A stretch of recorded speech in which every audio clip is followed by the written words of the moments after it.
Olá, pessoal, sejam todos bem-vindos ao seu podcast do esporte Gestão de Mestre. Como todos sabem, todo mês traremos sempre uma pessoa importante aqui falando de esporte, tudo sobre esporte, uma pessoa muito especial.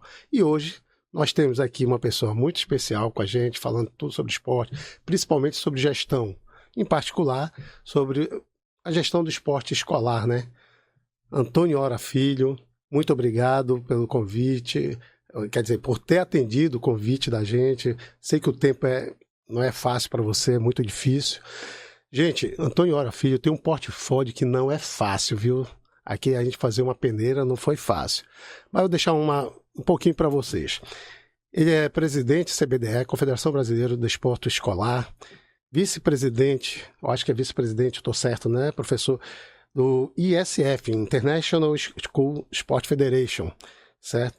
E aí vai falar mais sobre o portfólio dele, mais sobre a vida dele. Muito obrigado, professor, por ter vindo e obedecido aqui nosso convite. Muito obrigado. Olha, eu que tenho que agradecer nessa oportunidade de estar aqui falando um pouco sobre gestão esportiva, que é algo que eu realmente sou apaixonado. Estive no Colégio Salesiano ontem, né? Eu passei 2 dias aqui em Aracaju. Estou passando ontem e hoje, já estou de viagem de novo. Mas eu fui ao Colégio Salesiano e conversar com o diretor, o padre Robson. E na ocasião ele perguntou como eu cheguei ao cargo de presidente da CBDE. E eu fui contar minha história e ali eu me lembrei que minhas primeiras atitudes voltadas à gestão esportiva foi justamente dentro do Colégio Salesiano. Eu não tinha nem noção do que eu fazia, mas eu comecei a ajudar o organizador da competição escolar. Eu, como aluno voluntário, era meio que um pupilo do professor Seda, e ali foram os meus primeiros passos para me aventurar na gestão esportiva. E essa lembrança me trouxe assim um saudosismo muito gostoso, né? Então, legal, é sempre bom estar falando dessa história de um desportista que deu certo, porque são tantos outros que continuam batendo cabeça, batendo portas, e falta o apoio, né, para que as ações possam acontecer. Então, eu me sinto um privilegiado de ter tido a oportunidade de me desenvolver como gestor esportivo num mercado tão competitivo como é o brasileiro.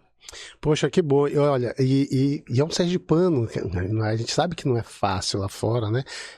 A competição é muito grande na área de gestão. E, poxa, que bom. Então, já tinha esse tino. Você já tinha esse tino lá, então, da gestão, né?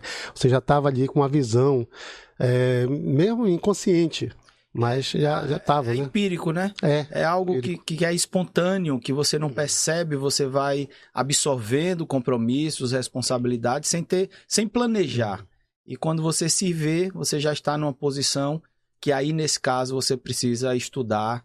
E foi a partir daí que eu senti a necessidade de estudar mais sobre planejamento estratégico, e hoje é o pilar da gestão, é o planejamento estratégico. A logística, né? Se você consegue fazer um bom planejamento, você já tem aí boa parte do percurso percorrido para o sucesso. Poxa, que bom. E em cima disso, a gente vai começar aqui falando, vamos lá, como foi na faculdade, tudo começou ali na universidade, você já tinha tido tudo, mas me conta um pouco sobre a universidade, foi onde, como foi que tudo começou ali? Eu venho do Salesiano, né, onde eu era coroinha, eu era líder de sala, eu era chefe de torcida, eu era tudo, né? Bateu 2 latinhas, eu estava no meio. E quando eu entro na universidade, eu encontro no curso de Educação Física da Universidade Federal de Sergipe, licenciatura e bacharelado na época, eu encontro um ambiente favorável a me desenvolver nessas atividades extracurriculares, por assim dizer. Então lá eu me envolvi no centro acadêmico, no DCE, na Associação Atlética Universitária, e foi ela que me projetou para a minha carreira de gestão esportiva através da Associação Atlética Universitária, a famosa AAU, quem organiza as competições entre os cursos, entre os períodos dentro da universidade. Poxa, que legal. E nesse período da formação, durante a universidade, ou logo depois, chegou a ser técnico, professor de algum esporte, alguma modalidade específica? Filho de pobre vira logo professor, né? Me desculpem os professores, mas eu tô... Sou um. Então, filho de pobre passou no vestibular, tem que ganhar um dinheirinho para pagar pelo menos o resumo, né? O restaurante universitário e a passagem para chegar na faculdade. Então eu comecei eu que vinha com histórico atlético, né? Eu era jogador de futsal, era seleção sergipana, juvenil. Então eu comecei a dar aula em algumas escolas. Minha primeira escola foi Colégio Pio X, depois eu fui para o Graco, depois fui para o Dinâmico, para o Colégio Gel. Então eu comecei a dar aula enquanto acadêmico ainda. Chegou a época que eu dava aula em 5 colégios simultaneamente. Era uma loucura para atender a essas demandas todas e ainda cursar o curso de Educação Física. Quando eu me formo, então, eu começo a estudar para concursos e eu acabei passando num concurso temporário para a antiga Escola Agrícola, que agora é Instituto Superior de Ensino, e para a Prefeitura de Aracaju e para o Estado de Sergipe. Então, isso tudo aconteceu simultaneamente. E simultaneamente a esses trabalhos e a esses concursos, eu já fui inserido na política esportiva institucional. Quando eu fui presidente da AU, isso me projetou a participar de um JUBES, Jogos Escolares Brasileiros, e no futuro eu me tornei dirigente da CBDU, que é a Confederação Brasileira do Desporto Universitário, antes mesmo de atuar como diretor da CBDE. Eu já tinha ocupado cargos importantes dentro da CBDE. Mas isso durante a vida acadêmica? Durante a vida acadêmica. Que interessante. Eu, acadêmico, já era diretor de uma confederação universitária, né? E aí me proporcionou eu participar de Universiade, né? Que é a Olimpíada Escolar Universitária. Tive o prazer de ir à Palma de Maiorca como dirigente. E aí as coisas foram acontecendo. Eu acabei migrando da CBDU para a CBDE, quando no ano de 2000 nós fundamos essa confederação, que hoje é uma das principais confederações do Brasil. Perfeito. Pô, então já é uma carreira já que vem lá da universidade. Fiz um resumo aqui em 3 minutos, 30 anos de vida. Isso aí, 30 anos de vida. Eu falei em 3 minutos. É incrível. Eu achava que tinha começado depois, não. Começou já dentro da universidade, né? Poxa, que legal, mas é verdade. Nós somos colegas, né? Eu sou formado em Educação Física também. A gente sabe quanto é difícil a vida de professor, né? Principalmente dentro ainda da universidade. E conta, a gente vai chegar lá na frente, mais tarde, falar da CBDE, CBDU, enfim. Mas eu quero, antes, né, falar da tua carreira de árbitro. Eu te conheci, né, como árbitro, acompanhei um pouco, né? Sou do futebol também, fui jogador de futebol juniores. Quando eu cheguei aqui em Sergipe, treinei no Sergipe e acompanhei você. Cara, conta um pouco dessa história. Como foi que você ingressou para arbitragem? Como foi a tua vida como árbitro? A arbitragem foi por acaso, né? Eu era atleta de futsal, ainda estudante de educação física, e estava jogando uma final de sergipano, algo desse sentido, e um árbitro, o Eduardo, né? O Eduardo Costa, a gente chama ele 33, que ele tem a língua meia presa. O Eduardo, que era o árbitro da partida, acabou o jogo, ele disse: quer ir ali a uma festa comigo? E aí, jovem, querendo festa, eu claro que quero. Quando eu cheguei lá, era uma confraternização dos árbitros de futebol da Federação Sergipana de Futebol. E eu como atleta, fiquei ali meio deslocado, né? Para não sair da festa, o diretor, o Zé Ailton, na época, disse: esse rapaz aqui tá fazendo o quê? Aí eu soltei não, é porque eu quero ser árbitro. Era mais uma desculpa. Foi no pulso, assim. Era mais uma desculpa para não saber que eu era penetra na festa, né? E aí ele disse: então tá inscrito, segunda-feira compareça na federação fazer o curso. E assim aconteceu. Eu fiz 1 ano de curso, mas durante o período do curso, eu já comecei a apitar jogos de juniores, das categorias inferiores. Quando eu me formei, eu já estava apitando principais jogos dos juniores, houve a possibilidade da federação indicar nomes para concorrer a vagas de árbitros da confederação, da CBF. E eu fiz uma avaliação muito boa, teórica, fisicamente eu era muito, muito forte, né, que eu tinha histórico atlético, e aí a CBF identificou em mim um candidato que reunia as condições perfeitas para ascender na arbitragem. E foi muito rápido minha ascensão na arbitragem, né? Com 1 ano de formado, eu já tinha entrado na CBF, e a partir daí também tive a sorte de ser contemporâneo, óbvio. ele encerrando a carreira e eu iniciando a minha, do Sidraque Marinho, que foi por 3 anos consecutivos eleito o melhor árbitro do Brasil. Muito bom árbitro. E na época eu apitava os jogos da Série B, Série C, mas quando o Sidraque ia para importantes jogos da Série A, eu era escalado como seu bandeirinha, seu assistente número 1. E tive a oportunidade de conhecer todos os estádios e todos os grandes jogos do Brasil, inicialmente como bandeirinha do Sidraque, chegando a fazer 2 finais de Campeonato Brasileiro, né? Santos e Botafogo e Portuguesa e Grêmio. Esse Santos e Botafogo foi aquele polêmico. Mas nós fizemos o jogo de ida no Maracanã. Isso, eu lembro do Pacaembu. Do Pacaembu. Que inclusive tinha meu jogador lá do Pará, o Giovani do Santos, né? Naquele mesmo ano, o Sidraque apitou o jogo entre Santos e Fluminense, também lá no Pacaembu, que o Giovani fez aqueles gols antes de ser vendido para fora do país. Barcelona, parece, né? Ele foi para o Barcelona. Fez até aquele golzinho de bico. Isso. Foi do lado que eu estava trabalhando, eu me recordo. Era um cracaço. Eu cheguei a vê-lo, se eu não me engano, na Tuna ou no Remo. Lá ainda era juvenil. Já era... Diferente, era diferenciado. E foi um jogão aqui do Pacaembu. 5-2. 5-2. Mas foi um jogão, eu adorei. Mas, então, o que foi que fez não seguir? O que foi que... Não, mas eu passei muito tempo, né? Porque a lata ajuda, mas eu já tenho 57 anos de idade. Que até 45, é isso? Exato. Na minha época, era até 45 anos. Então, eu iniciei muito jovem, com 22 anos, na arbitragem, e tenho mais de 100 partidas apitadas só na Série A do Campeonato Brasileiro. Isso sem considerar os jogos que eu atuei como bandeirinha, como quarto árbitro. Então, eu tive uma carreira longa na arbitragem, mais de 20 anos, e apitei grandes jogos. Mas a idade chegou, né, aos 45. Eu antecipei, na verdade, digamos assim, a minha aposentadoria da arbitragem, porque eu comecei a sentir fortes dores no tendão de Aquiles, né? Mas foi isso que te fez mais parar ou não? Foi a idade mesmo de teria? São ciclos, né? São ciclos que eu cheguei no ápice muito cedo e depois, com 42 anos, eu já tinha muita dificuldade de passar nos testes físicos porque eu exigia muito nos treinamentos e o tendão de Aquiles começou a me incomodar. E foi quando eu fui convidado também para ser secretário de esportes da capital, Aracaju, e eu fiquei ali meio encerrando a carreira de arbitragem e migrando para a gestão pública, porque eu já tinha um histórico de gestor na CBDE e na CBDU. Perfeito. Uma curiosidade, chegou a apitar lá na minha terra, lá no Pará, no Mangueirão? Apitei em todos os estádios do Pará.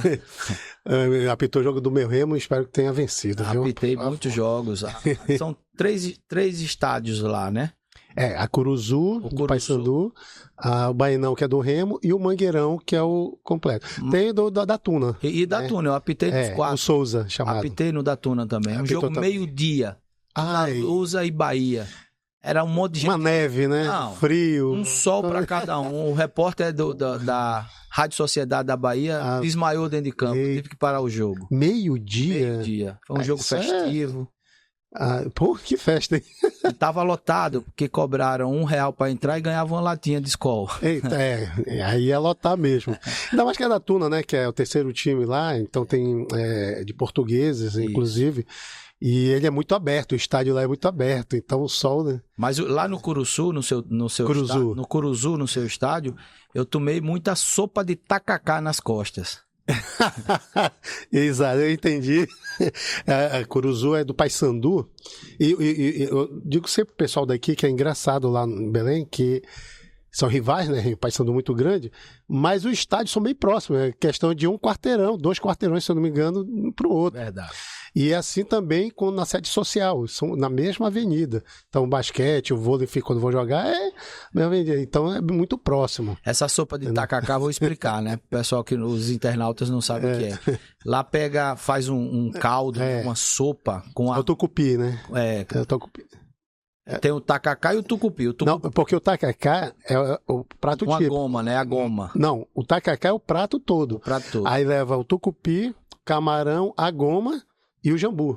Isso tudo quente. Isso tudo quente, que é servido numa cuia de coco. Isso. Só que o torcedor ali, quando ele fica muito irritado com a arbitragem, ele abre mão da sua refeição e joga aquilo na cuia. Ainda vem a cuia junto, né? Vem aquele caldo quente, né? Quente, então, eu peguei uma vez uma cuiada de tacacá nas costas, que eu lembro até hoje. Que boa lembrança do Pará. Pra mim não foi bom, não. Não, mas tem dessas coisas mesmo. E quem é árbitro, a gente sabe, né? Essa mãe de árbitro não é brincadeira, não, viu? Tem 2 mães, né? Todo mundo diz, né? E como é que você vê, falando nisso, como é que você vê a arbitragem hoje? Como é que você... com o VAR, né? Que vocês não tinham. Eu evito hoje. muito falar de arbitragem, porque pode passar a imagem de ser um árbitro frustrado, que tá falando porque não tá apitando mais, quando apitava não falava, mesmo porque o árbitro é proibido da entrevista, né? É muito injusto. Você vê, o jogador tem a opinião dele, o repórter tem a opinião, o dirigente tem a opinião, o árbitro não pode ter a opinião. Porque se o árbitro falar sua opinião em público, ele é penalizado. Então, para mim é complicado falar da arbitragem depois de parar, porque quando eu era árbitro eu era impedido de falar. Mas, como eu sou polêmico mesmo, eu vou soltar o verbo. Eu acho uma covardia o que acontece com a formação dos árbitros atualmente. Antes, o árbitro ele era treinado para decidir. Ele tinha frações de segundo e ele ascendia mediante suas boas decisões. Se você tem boas decisões, você progride como árbitro. Se suas decisões são negativas, são ruins, obviamente você vai perder espaço na arbitragem. Hoje em dia, não. Hoje em dia, o árbitro é treinado para esperar que alguém decida por ele. Ora, se o árbitro está em campo, se ele está qualificado, se ele está bem posicionado, como eu vejo acontecer hoje no Brasileiro, ele toma uma decisão em campo, aí 10 minutos depois alguém chama, olha, eu queria que você fosse rever, eu queria que você repensasse. E muitas vezes o árbitro fica dizendo, não, mas eu já decidi, eu estou convicto. Não, mas veja bem. Aí ele vai lá e por exemplo, anula um pênalti claro que ele havia marcado com convicção. Então os árbitros estão desenvolvendo hoje a covardia. Eles estão abrindo mão da prerrogativa da arbitragem, que é decidir, para esperar que alguém decida por eles. E agora eu quero fazer uma reflexão. Na sua opinião, quem tem maior qualidade? O árbitro que está em campo ou o árbitro que está lá na gabine do VAR? Bom, eu vou trazer porque eu fui árbitro de basquete e a gente também tem o nosso VAR, né? Por outro nome, a gente também tem isso lá no basquete hoje em dia. Eu vi um comentarista falando esses dias no jogo que o árbitro não tem mais domínio sobre o jogo. Ele não tem mais o domínio daquilo. E eu concordo plenamente. Quem deveria ter o domínio do jogo, quem está lá no jogo. Sem dúvida nenhuma, a decisão deveria ser dele. Hoje não é, concordo com você. Hoje nem para comemorar um gol a gente sabe se é válido ou não, se a gente comemora ou não. Mas veja a minha pergunta, né, que é para amarrar a conclusão que eu queria. Todas as pessoas vão entender e vão dizer que o melhor árbitro é aquele que está em campo. Sim. Óbvio, porque se o melhor árbitro estivesse na gabine, era só trocar. Era só trocar. Ó. Se esse é melhor, é quem tá em então campo. Troca, bota o melhor para apitar. Então, nós partimos do pressuposto que o melhor está em campo. Sim. Aí a gente abre mão do poder de decisão do melhor para ficar ouvindo pessoas menos qualificadas. E eu digo mais, a tecnologia ajuda e muitas vezes prejudica. Porque fazer frame de slow motion, de câmera lenta, para mostrar que houve o contato, não elucida o lance. Porque o futebol é um esporte de contato. No futebol, ao contrário do basquete, né? E aí depois eu crio outra polêmica, nem todo toque é faltoso.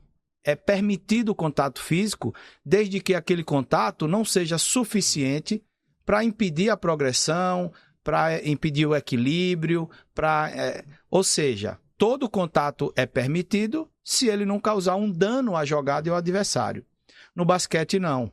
No basquete, quando o jogador de basquete corre para a bandeja, que começa as passadas da bandeja, se o defensor dá um toque no braço, mesmo que não tenha força suficiente para desequilibrá-lo, é falta. Vai muito em critério de arbitragem, mas veja, no basquete, se eu estou indo para a bandeja, não tem como. Vai ser falta, Vai sim. ser falta. Vai ser falta, porque eu tô indo pra bandeja, impediu a bandeja, vai ser falta. É claro que aí vai de árbitro para árbitro, são 3 árbitros no caso do basquete, entendeu? Mas sim, é por aí. Mas tem contato que não é faltoso. Muita gente pensa que todo contato é faltoso. Não, não é não. Quando eu apitava futebol, eu parei de apitar futsal. Porque antes o critério de carrinho era diferente. No futsal tinha um critério, no futebol tinha outro critério. Depois foi unificando. Mas para você estar ali, para decidir infrações de segundo, se você não for especialista no que você faz, você acaba misturando critérios, né? Sim. Porque é intuitivo, né? O árbitro, ele é muito intuitivo. Você tem que conhecer o jogo e tem que ter uma decisão rápida. É uma discussão até de alguns atletas que eu já vi, o Renato Gaúcho fala muito sobre isso, né? Sobre mais a questão dos técnicos, né? Que foram jogar. No meu caso, eu fui árbitro de basquete e sou atleta de basquete master. Trabalhei com basquete, ainda trabalho há 45 anos. É muito difícil para um árbitro, por exemplo, que não foi jogador de futebol, que não teve a sua vivência lá no campo ou no basquete na quadra, para distinguir muitas vezes o que foi falta ou não. Aí a gente tem essa discussão muitas vezes, né? Porque a visão é muito diferente de quem viveu aquilo, do que não viveu, né? Mas é uma discussão que Então, que aí vai eu longe. volto à questão do slow motion, né? Da câmera lenta. Você que conhece o futebol, Certo. se você está numa visão ampliada, vendo o campo todo, quando você vê o atacante correr com a bola e você vê o zagueiro correr para interceptar, pela velocidade de aproximação, você já conclui se ele vai chegar na bola, se ele vai perder o tempo, se ele Como vai fazer vai chegar, a falta, né? se vai chegar com excesso de força, porque ele já vai sem freio. É o feeling, né? Exatamente, é Se não intuitivo. tiver, exatamente. No início da jogada você já sabe, ali vai ser falta, ali vai ser. Você já psicologicamente já está se preparando para marcar aquela falta. Se você faz na câmera lenta, você perde. A noção da realidade. Se você congela uma imagem assim, você vai dizer, tá vendo aí? Houve um murro. Mas se no jogo houver isso, não foi nada, foi só um toque. Exatamente. Esse toque congelado na imagem dá a impressão que foi uma agressão. Então, eu sou totalmente contrário ao VAR e sei que não posso ficar defendendo essa minha tese, porque é realidade, né? Não adianta a gente ficar querendo negar o que está posto. O VAR é uma realidade, a FIFA instituiu e nós temos que nos adaptar. Mas eu ainda sou da velha guarda. Eu sou da época que o árbitro poderia ser melhorado, né? De alguma forma, eu não sei também, mas deveria ser. Já que está aí, vamos melhorar. O que eu reclamo quando eu estou, por exemplo, jogando basquete, o master, tudo, eu sempre digo sobre a arbitragem. Tem que ter critério. Uma coisa que não pode, ainda mais no basquete, que são 3 árbitros, tem que ter critério. Não pode um árbitro marcar uma coisa e no mesmo lance do outro lado não marcar. Digo, olha, eu nunca fui um atleta ou técnico de basquete que reclamasse do árbitro. Não sou assim. Mas tem que ter critério. A mesma falta no meu time tem que haver lá. Agora você imagine no mesmo campeonato você jogar uma partida com VAR e outra partida sem VAR. Aí no dia que tinha VAR, paralisou para dizer que seu jogador fez um pênalti. Aí na partida que não tem VAR, que fizeram um pênalti do seu jogador, ninguém paralisou. E aí? Então a arbitragem, como você muito bem falou, é uma questão de padronização. Não existe VAR em todos os campeonatos. Então é até injusto, né? Clubes participarem de competições diversas, onde uma tem VAR, outra não tem. Perfeito. Né? Perfeito. Então, se não pode padronizar, não se aplique. Não se aplique. Eu concordo plenamente. Estamos de acordo sobre isso. Passando essa polêmica, gente, aí da arbitragem, nós vamos falar aqui uma coisa. Você foi secretário de esporte, certo? Do município e do estado também? Eu fui 2 vezes do município e 1 vez do estado. De esportes. De esporte. E como é que foi isso? Conta pra gente essa trajetória. Foi primeiro do município para depois do estado? Eu fui primeiro secretário, eu fui o primeiro professor de educação física que se tornou secretário do município de Aracaju na pasta do esporte. Porque o atual governador Fábio Mitidieri, na época era vereador, e quando foi criada a Secretaria de Esportes da capital, o vereador Fábio, à época, se tornou o primeiro secretário de Esportes de Aracaju. Quando ele se afastou, eu era o adjunto, eu assumi na condição de secretário. Legal. Então tive uma experiência maravilhosa. que fortalece muito hoje minha condição de gestor esportivo, porque a gestão pública ela é muito mais blindada, ela tem muito mais ferramentas que ajudam a você estabelecer um modelo de governança, né? Ao contrário da coisa privada, que só executa recursos privados, no privado, quem é o dono do recurso disciplina como ele quer usar o recurso. No público, não. Existe uma legislação, existem manuais, existem conceitos para otimizar a utilização do recurso, e isso, para mim, foi uma experiência muito boa. Eu confesso que eu entrei verde na Secretaria de Esportes, e quando eu saí cascudo, e muito do que eu aprendi na gestão pública hoje eu aplico na gestão privada também, estabelecendo o modelo de governança. E saiu de imediato do município para o estado? Não? Como foi essa transição? A minha vida aí de cargos públicos, ela foi, né? Ela trilhou, por exemplo, eu saí do esporte do município, depois já fui ser secretário do trabalho do estado. Pois é. Fui secretário do trabalho, defesa do... Depois eu saí do trabalho, fui direto para secretário de Justiça e Direito do Consumidor.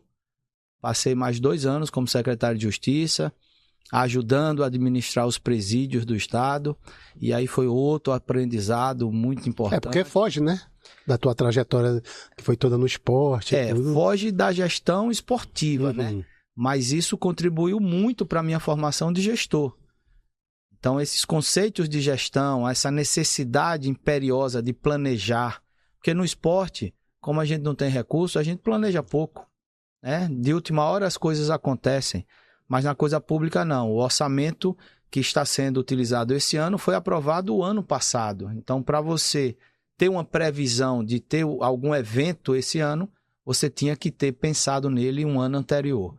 Então, isso lhe dá uma possibilidade de você começar a fazer um planejamento muito mais elaborado e também estabelecer indicativos de desempenho, né? Porque muitas vezes você faz um bom planejamento, mas não tem um bom acompanhamento das metas estabelecidas no planejamento. E aí você tem que ter essas ferramentas para aferir o quanto as suas ações estão sendo efetivas no sentido de cumprimento das metas. Pô, não deve ter sido fácil, né? Porque você sair do esporte para o trabalho. Fico imaginando. Não, pois é, mas aí você foi para o trabalho, depois para a justiça.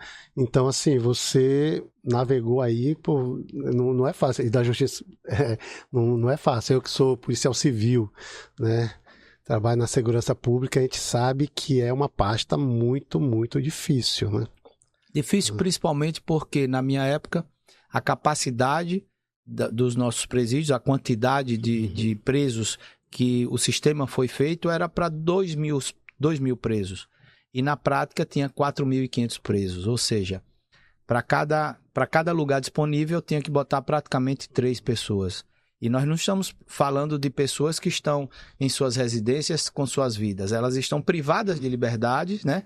Muitas vezes dentro de uma cela que não tem nem espaço suficiente para deitar, esticar o corpo ou fazer necessidades fisiológicas. Então, é uma tarefa das mais difíceis e eu rendo minhas homenagens a quem atua no sistema prisional sergipano e brasileiro por todo. Não é fácil. A gente trabalha... Eu já estive nos presídios, né? Por vários motivos. Deixar os presos, tudo. É uma situação mesmo complicada. E às vezes eu até penso, porque a gente não tem um projeto no meio do caminho do esporte. Por exemplo, eu não sei se a gente tem o Senan, né? Por um projeto esportivo maior lá dentro. Então, veja como meu currículo ainda está incompleto da sua mão. Eu coordenei durante anos os projetos esportivos dentro do Senan. Eu realizei competições esportivas de judô, de futsal, de tantas modalidades, mas infelizmente quando eu saí, os projetos foram interrompidos porque precisa ter, para fazer omelete, precisa quebrar ovos, sim, né? Então, se você não tem ovo disponível, nunca você vai ter um bom omelete. Sem dúvida. Eu sempre digo uma coisa, a minha pós-graduação, né, ainda não acabei, é de gestão esportiva, E dentro dos projetos que eu fiz, eu tenho um para a Secretaria de Segurança Pública, apresentei para uma pessoa uma vez, infelizmente não foi para frente. E eu sempre coloco que a segurança pública, antes de tudo, o esporte é segurança pública, né? Não tem como você pegar um garoto ali que você pode trabalhar ele, que está na periferia, ou então do próprio Senan, que está ali. O ganho para a sociedade é imenso. É imenso. Nós temos que entender a sociedade como uma corrente de proteção. Uhum. Essa corrente de proteção ela é formada por vários elos, né? O esporte é um desses elos. Sem dúvida. Quando a criança, quando o adolescente ou até mesmo o adulto, ele se sente protegido, ele tem uma boa assistência de saúde, ele está inserido em projetos esportivos, culturais. Quando existe um corpo de profissionais atuando no sentido ali de proteger aquele cidadão, aí você simplesmente vai ver que vai gastar menos recursos na área da segurança pública. Porque os malefícios da sociedade atual, elas permeiam a juventude o tempo todo. 68% da população carcerária brasileira é formada por jovens até 24 anos, jovens e adultos até 24 anos. Então você vê que o nosso jovem ele está sendo preso com frequência porque está cometendo crimes com frequência. Isso por quê? Porque não tem essa rede de proteção na mesma proporção, na mesma força, numa força equivalente a esses malefícios da sociedade atual. Então, realmente, o esporte é sim uma ferramenta importantíssima, não só para prevenir as questões, os problemas da segurança pública, mas vamos além também, né? Prevenir os gastos excessivos com a saúde. Sem dúvida. Eu costumo dizer, é segurança pública preventiva, né? Sem dúvida alguma, trabalhar com jovens com... Mas enfim, aí sim entra num campo muito polêmico. Agora veja só desculpe lhe interromper, mas veja, a experiência que eu trouxe de gestão, quando eu estive na Secretaria de Justiça, eu percebi que o sistema prisional, ele se retroalimenta, ou seja, o preso, quando ele paga a pena dele, volta para a sociedade, ele não volta reabilitado. Então ele volta a cometer novos crimes. Então, ele está sempre retroalimentando o sistema. É algo que só incha. O que foi que nós criamos? Nesse percurso do preso, quando ele entra e ele volta, eu criei barreiras para impedir que esse reingresso dos presos aconteça. Como? Criando central de penas alternativas, porque se um cidadão comete um crime de baixa gravidade, se ele é encarcerado junto com os demais, a possibilidade dele se recuperar é muito pouca. Mas se ele tiver uma pena alternativa, talvez ele tenha uma segunda chance. Criamos videoaudiências, fui eu que implementei videoaudiência no estado de Sergipe, porque muitas vezes o preso já cumpriu a pena dele, mas não teve audiência para dar... E com as videoaudiências nós aceleramos o ritmo de audiência, porque não precisava transportar o preso do presídio até o fórum. Então nós fazíamos de dentro do presídio mesmo, o juiz, os advogados remotamente, e com isso acelerava os processos. Criamos mais dignidade para as famílias dos presos quando implementamos o body scan, né? Você sabe que há uma prática de familiares, quando vão visitar, introduzir objetos que não podem entrar no presídio, eles introduzem nas cavidades do corpo. E, para evitar que isso aconteça, as revistas físicas eram deprimentes para todos. Você olha para o rosto e não sabe se a pessoa está portando ou não. Então, acabava impondo às pessoas de bem que iam visitar seus parentes um constrangimento muito grande. Então, implementamos o body scan, que não precisava topar nas pessoas, nem se despir, passa pelo raio-x, como tem nos filmes, e aquele raio-x diz se no seu corpo tem algum objeto de metal, tem algum material que se confunda com drogas, e a pessoa é impedida de ter acesso. Então, foram muitas medidas implementadas na minha gestão, que além de otimizar, né, o serviço público utilizado, também freou um pouco na questão da retroalimentação dos presos que são reincidentes. Isso aí tudo é uma ideia trazida de gestão para aplicar na coisa pública. Perfeito, perfeito. Que bom. Muito conhecimento realmente não estava aqui e é bom saber como funcionou na época. Eu acho que ainda funciona. Ficou o legado? Tudo isso está em funcionamento, inclusive a audiência de custódia, né? Isso, também foi implementada na minha gestão. Então, ora, trazendo para cá, né, mais próximo da gente, eu quero saber como foi. Nós vamos chegar até a CBDE, certo? Mas quero saber como foi a CBDU, como foi que surgiu. É até legal porque você começou muito cedo na gestão, né? Eu comecei um pouco tarde, mas uma das memórias que eu tenho de gestão foi justamente os Jogos Universitários, que foi aqui. Eu fiquei responsável pelo ginásio do Sesc, né? E do basquete feminino, todo foi lá. Na época que foi campeão, foi a Nassau com o Timasco, todas as meninas da seleção brasileira, né? Enfim, e eu que fiquei organizando lá. Pô, ali eu me senti o máximo, porque é maravilhoso, cara. É muito trabalhoso, né? Primeiro a chegar, a última a sair. Mas foi maravilhoso conhecer as meninas, conhecer os jogos, ficar ali, ver o que se precisa, tudo. Então, para mim, foi um grande aprendizado.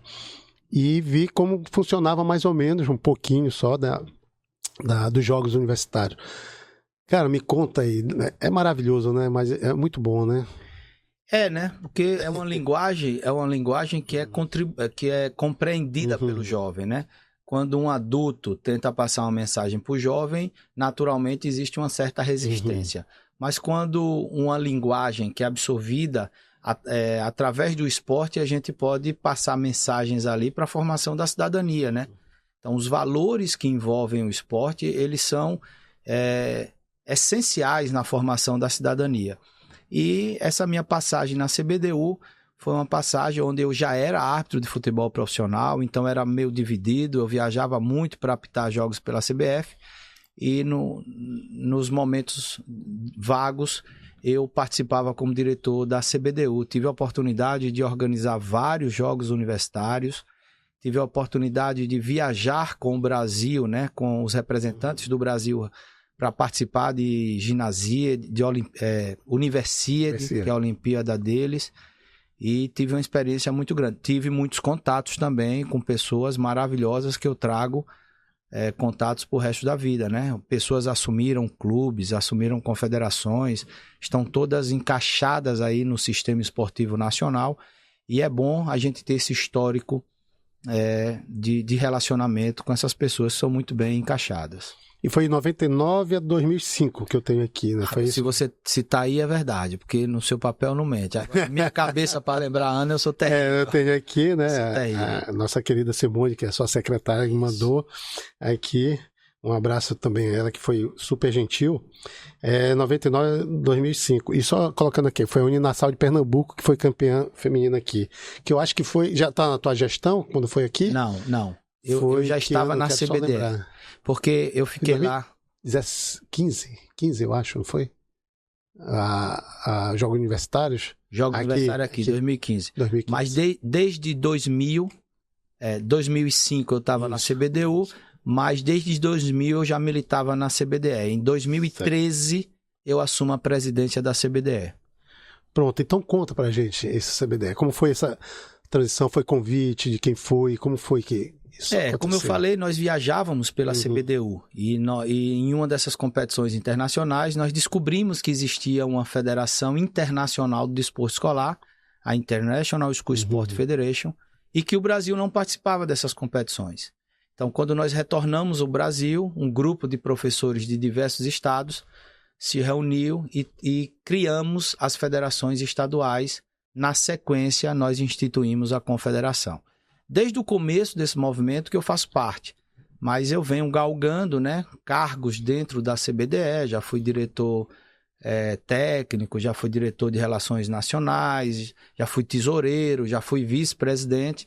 Em 2013 eu assumi a presidência porque o presidente ele se afastou, se licenciou porque assumiu uma prefeitura do Ceará e aí caiu no meu colo a presidência da CBDE. Eu já vinha com um histórico de gestão pública, já vinha com minha experiência da CBDU, eu já estava um gestor maduro. E aí, primeira coisa que eu fiz foi dar um choque de gestão. Eu disse, olha, sem querer desconsiderar tudo que foi feito até então. Mas eu não vim aqui para replicar, eu vim aqui para estabelecer um novo padrão. E esse novo padrão perpassa pela elaboração do planejamento estratégico participativo. E aí nós envolvemos todos os stakeholders. Já em 2013, nós tivemos a grata realização de termos solicitado a realização da Ginasíade, que é a Olimpíada Escolar Mundial, pela primeira vez realizada nas Américas. Nós conseguimos a sede para Brasília e já no meu primeiro ano de gestão, nós já trouxemos o maior evento esportivo escolar mundial em 2013. E aí, nesta ocasião, o Brasil ficou em terceiro lugar no quadro geral de medalhas. A melhor classificação do Brasil até então tinha sido um 25º. A ISF, que tem mais de 100 países filiadas. E de 2013 para cá, todas as edições da Ginasíade, o Brasil figurou entre os 3 países com maior número de medalhas no cômputo geral. Isso é um reflexo do planejamento que foi implementado, obviamente, né, do incentivo financeiro através da lei das loterias, que financia o esporte brasileiro, mas, sobretudo, esse modelo de governança que nós conseguimos implementar na CBDE e que hoje é um modelo replicado mundo afora. Foi esse modelo que me credenciou a concorrer ao cargo de vice-presidente da ISF e que faz com que cada vez mais os JEBs, os Jogos Escolares Brasileiros e as competições da CBDE tenham o êxito que estão tendo. E parece que o basquete masculino foi campeão agora, eu não sei se foi... Universidade. Foi pela primeira vez na história o Brasil foi campeão mundial. Em cima dos Estados Unidos, e perdendo de 26 pontos de passagem.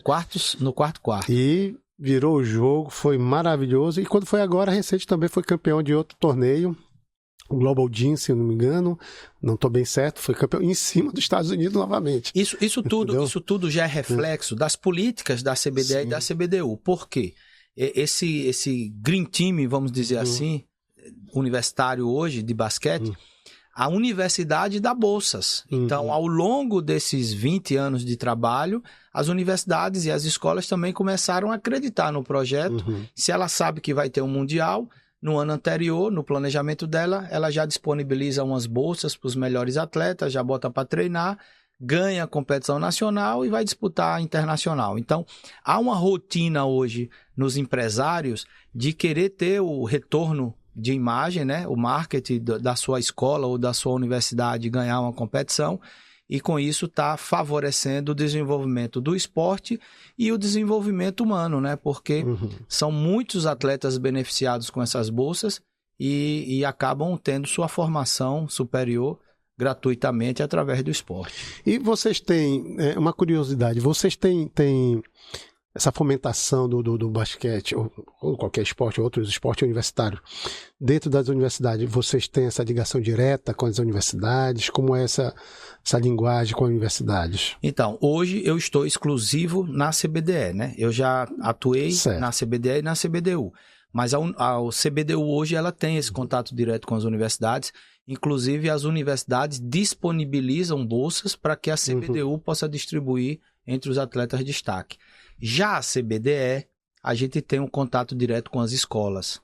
Então, nós temos contato com as escolas públicas através dos secretários de esportes e de educação dos estados e das escolas privadas de forma direta, porque os diretores nos procuram. Quando nós publicamos nosso calendário de eventos, eles pesquisam, eles montam a equipe visando participar dessas competições. E quais são os próximos projetos agora? O que é que vem por aí da Confederação? Bom, agora em outubro, nós estaremos realizando o maior evento esportivo do Brasil, chamado JEBs, Jogos Escolares Brasileiros. Só de atletas dá em torno de 7 mil atletas. Considerando que eu desloco mais umas 3 mil pessoas para trabalhar, é um evento simultâneo com 10 mil participantes e vamos realizar em Uberlândia. São mais de 20 modalidades. Vai ser quando? Vai ser agora em outubro, de 5 a 27 de outubro, em Uberlândia, Minas Gerais. Nós temos também algumas políticas que norteiam, né, as nossas práticas. Por exemplo, a CBDE tem uma política de equidade de gênero. Então, a gente disponibiliza um pacote de benefícios que vai desde passagem aérea para os estados, hospedagem, alimentação, hidratação, kit participante, toda a logística, a CBDE arca. Mas ela impõe que para o basquete de Sergipe masculino ir, também tem que levar o feminino. Ah, perfeito. Mano. E aí, no final do relatório, nós temos 50% dos atletas homens, 50% das atletas mulheres. É a única competição esportiva no Brasil que garante a equidade de gênero por determinação do próprio regulamento. E me tira uma dúvida, são seleções, porque já mudou, foram seleções, depois era a escola que era campeã, que representava, como é que está? É a seleção do estado ou são as escolas campeãs? No sistema CBDE, GEBS é a escola campeã. A escola campeã. E eu justifico por quê. Olha, nós que fomos atletas e possivelmente seleção do estado. Se você pega os 12 melhores jogadores de basquete do estado e eles participam de todas as competições, você está limitando e impedindo que um atleta que não tenha um desempenho tão alto possa ter acesso a experiências como um mundial e um brasileiro. Já no sistema da CBDE, é a escola que ganha. Então, se naquela escola tem 2 ou 3 atletas muito bons que conseguem montar uma equipe e ser campeão do estado, aqueles atletas que não são tão bons, mas que também praticam a modalidade, vão ter a oportunidade de representar o estado. Ao término da vida esportiva escolar, quantos por cento você acha vai continuar praticando esporte na vida adulta, profissionalmente? Muito pouco. Né? A maior parte dos praticantes na vida esportiva escolar, eles vão fazer outras atividades, podem até continuar praticando esporte, mas não visando o alto rendimento, não visando ir para uma Olimpíada ou ser um jogador profissional. Mas ficou impactado pelos conceitos das competições, por quê? Porque na escola dele tinha um menino muito bom que ganhava o estadual e que por conta disso muita gente se beneficiou tendo acesso e essas pessoas estão sendo impactadas com os conceitos do esporte na sua formação. Então você acha que é muito mais democrático uma escola representar do que uma seleção? Porque eu penso assim, não tem a distinção de escola pública ou particular, né? Perfeito? Pode ser uma das duas. Não cria, por exemplo, eu sou dono de uma escola particular e pegar os melhores alunos da bolsa e de repente isso acontece até nos jogos universitários. Foi o que aconteceu com o time que foi campeão aqui. Trouxe a Nassau, pegou todas as meninas da seleção, praticamente quase todas, a Adrianinha ainda fazia parte, e matriculou tudo e foi campeã. Isso não cria esse vínculo? Tem os pontos positivos e os negativos. Você possivelmente aí levantou uma prática como se fosse algo negativo, né? Ou seja, ele contrata as melhores, bota lá, tem garantia que vai ganhar. Mas o lado positivo, essa criança, esse jovem que estava numa escola, que ganha uma bolsa para ir para uma educação melhor, para ter oportunidades, é restritivo? É restritivo. Agora vamos lá, voltando à primeira pergunta.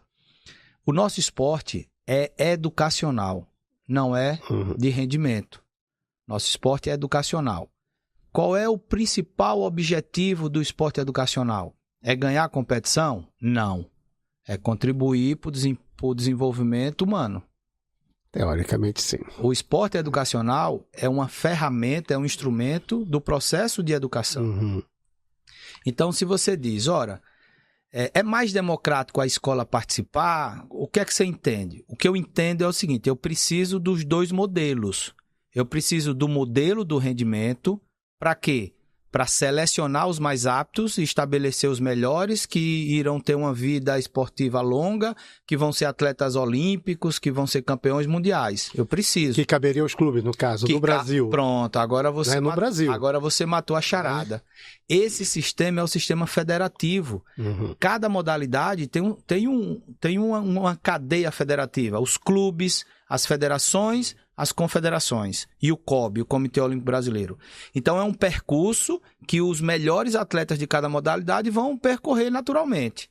Mas a população brasileira que precisa ter acesso ao esporte, que não vai se transformar em atleta olímpico, eles vão participar quando de uma competição? quando entram no sistema da CBDE. Porque se o Colégio Salesiano foi campeão esse ano, o ano que vem é o Arque, no outro é o Ateneu, no outro é o Tobias, no outro é o Murilo Braga, e aí girou e todo mundo teve a oportunidade, foi lá, não foi campeão brasileiro, mas foi impactado pelos conceitos do esporte. Muitas vezes esse garoto teve a sua primeira viagem de avião, muitas vezes eu tenho encontrado isso porque a gente oportuniza as 27 unidades federativas participar do GEBS. Então, chega uma criança de Tocantins que mora lá no Aldeia. Quando ela entra no elevador, ela tem medo. Ela diz que é uma caixa mágica. Porque abre uma porta, a pessoa entra na caixa, daqui a pouco abre de novo, a pessoa sumiu. Aí diz, agora é sua vez, entra. Ela diz, eu não entro. Cadê a menina que entrou e não voltou? Então, você imagine, a gente está falando isso nos tempos atuais. Então, é a primeira vez que anda de elevador, a primeira vez que anda de escada rolante, de avião, que se hospeda no hotel, que tem 3 refeições com dignidade. Uhum. Então, tudo isso está impactando de forma bastante abrangente as crianças e os jovens de todo o Brasil. E está tendo rotatividade. Não são sempre aqueles 12 mais aptos por modalidade por estado. Cada ano vem um grupo diferente. E eu tenho convicção que esse modelo está democratizando a prática esportiva no Brasil. E aproveitando isso, eu fui técnico basquete cadeirante aqui em Sergipe, um projeto muito grande que era da finado Diel, né, grande amigo. O paradesporto escolar também está envolvido nesse processo todo? Nós temos um comitê, o Comitê Paralímpico Brasileiro. Uhum. E, por força de lei, o paradesporto é de responsabilidade do Comitê Paralímpico. Então, as mesmas competições que a CBDE realiza no escolar, que a CBDU realiza no universitário, o Comitê Paralímpico Brasileiro realiza para o paradesporto. Na Ginasíade, nós temos algumas modalidades que fazem parte do evento, ou seja, eu estabeleço uma parceria com o CPB, ele indica os representantes do paradesporto dele, vem dentro da nossa delegação e a gente vai para a Ginasíade e compete todo mundo junto. Mas o desenvolvimento no Brasil compete ao Comitê Paralímpico Brasileiro. Não há, então, ainda uma competição escolar, paraescolar? Existe, mas realizado pelo CPB. Então, certo, não é de responsabilidade da... Não é da CBDE. Nem da CBDU, no caso da universidade. Exato, é do CPB. Ah, perfeito, perfeito. Ora, nosso tempo está curto, né? Falta pouco tempo. Eu tenho algumas curiosidades aqui, mas tem uma aqui que eu quero ver se você... Confiança ou Sergipe? Então, veja... Ora, filho, é do estádio? Tem alguma coisa a ver? É outra coisa que as pessoas confundem, como o sobrenome Ora. Todo mundo confunde. Ele é raro, né? Digamos assim, o sobrenome Ora não é tão comum. Perfeito. Então, o estádio do Clube Esportivo Sergipe é João Ora de Oliveira. Uhum. E o meu nome é Antônio Ora Filho. Então, as pessoas confundiam, achavam que o nome do estádio era do meu pai e tal, mas não é. Me perguntado isso, eu disse, eu também não sei, mas acho que é. Mas não é. Não é, né? E a gente já tentou até levantar se somos parentes e tal, e ficou inconclusivo. Ficou inconclusivo, porque aqui em Sergipe eu identifiquei que tem 3 núcleos de família Ora.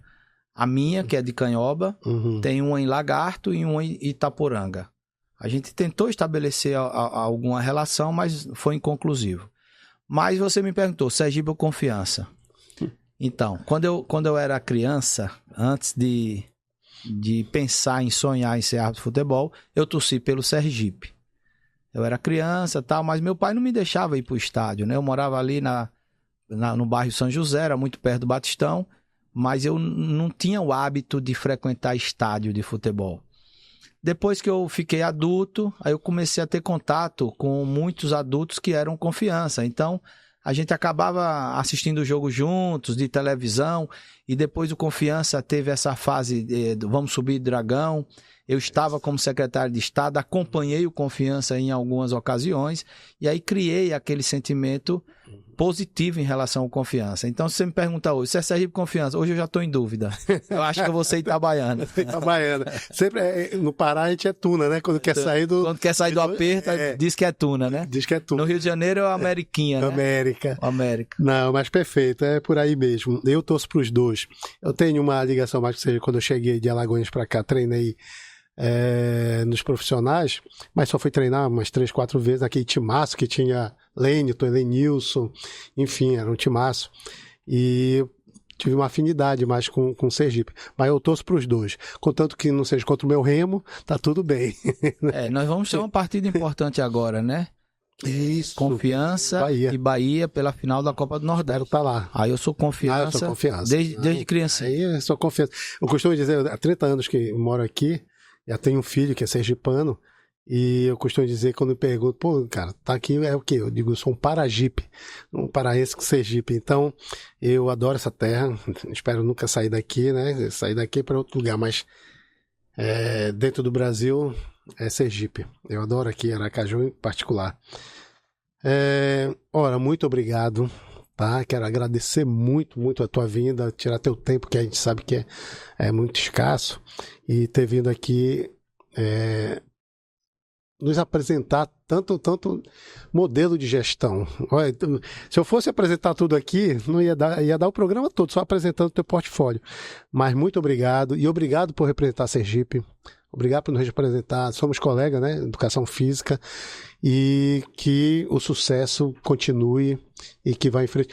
Espero a gente tá montando um programa aí no YouTube, eu, minha esposa, meu filho, quem sabe a gente não aparece por lá para fazer um programa lá em Uberlândia. Quem sabe? Será um prazer. Quem sabe? Olha, essa oportunidade de falar de gestão é algo que realmente mexe comigo, né? Porque eu falei muito aqui de planejamento estratégico. Então, você não pode começar nada sem saber onde você quer chegar, né? Sem ter um objetivo, sem ter um propósito, sem estabelecer quais critérios você vai obedecer. Então, planejamento estratégico é o mapa do tesouro. Mas ao longo desse percurso, você tem que estabelecer políticas claras e escritas. Os acordos não podem ser verbais. Você tem que produzir documentos que vão nortear os processos e as práticas na instituição. Por exemplo, quando você viaja, você faz direito a diárias? Eu não sei. Então tem que estar no papel. Quais são os benefícios, quais são os critérios. E a máxima da gestão é você estabelecer um modelo de governança que as decisões sejam colegiadas, para evitar que personalize a gestão. Então, você está entrevistando o presidente da CBDE, mas por trás do presidente tem um arcabouço de funções e de responsabilidades. Então, as decisões da CBDE hoje, elas são tomadas de forma colegiada. Nós temos um conselho deliberativo, temos uma assembleia, temos comissão de atletas, temos tribunal de justiça, temos tribunal de contas, ou seja, temos controladoria interna, auditorias externas. Então, você tem que montar uma estrutura de governança para legitimar as decisões que a gestão venha a ter, sempre linkadas com os pilares do planejamento estratégico. Então, não é tão simples assim, mas tem que ser feito. E fica em Brasília, correto? A tua vida fica a sede da CBDE é em Brasília, a sede da ISF é em Lausanne. Então, quando eu estou a serviço da ISF, eu estou em Lausanne, na Suíça. Quando eu estou a serviço da CBDE é em Brasília. E tem competições pelo mundo todo. Quando eu não estou na sede, estou rodando o mundo acompanhando as competições. Tá, em Sergipe não é difícil, hein? Esse mês eu vou passar 2 dias. 2 dias, tipo, vai bater recorde. Meu querido, muito obrigado mais uma vez por ter vindo. Muito obrigado mesmo. Foi um papo. Bom, tenho certeza que todos nós ganhamos aqui com Antônio Ora Filho aqui, vindo aqui com a gente. Aprendemos muito sobre gestão e espero te ver mais vezes, né, nas competições. Vamos acertar, vamos combinar algumas coisas por aí. Gente, muito obrigado por ter participado com a gente no dia de hoje com Antônio Ora Filho, no Gestão de Mestre, e próximo mês teremos outro convidado ou convidada muito especial. Até lá, muito obrigado.